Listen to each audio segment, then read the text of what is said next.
The Israelites literally just took over somebody else's land, right? They were headed to the land of milk and honey, but it was not a land that they had to build themselves from scratch. When the Lord your God brings you into the land he swore to your fathers, to Abraham, Isaac, and Jacob to give you, a land with large flourishing cities you did not build, houses filled with all kind of good things you did not provide, wells you did not dig, and vineyards and olive groves you did not plant, and then you will eat and are satisfied. Deuteronomy 6:10-11.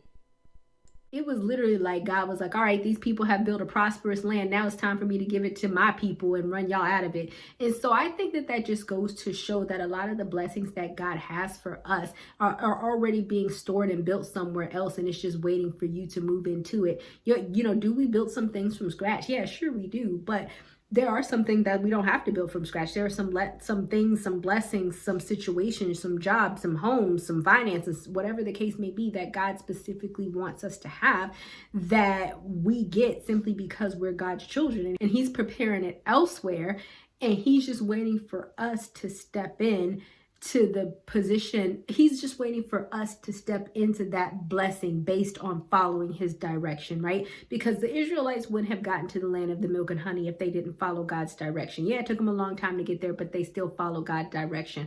But in all actuality, was it justified for them to get the land of milk and honey just because they were there? No, it wasn't. But God was like, I don't care. If I have set this land of milk and honey, or this blessing, or this thing aside for you, then that's exactly what you're going to get, and I don't care who built it. So I think that just goes to show that when it comes to like blessings, God don't care. He like, I'm gonna get you your blessings however I can get you your blessings, whether she built it, whether he built it, whether we taking something from her. You don't take anything from her. This is not a license to steal, but you guys get what I'm saying. And Not ready for the show to end? It doesn't have to. You can head over to my site where you can read hundreds of articles. And also you can feel free to shop my store where I have all of my products for sale. And last but not least, for even more video content, feel free to visit my YouTube channel where I talk about a wide array of content. Thank you guys so much for tuning in, and until next time, stay blessed.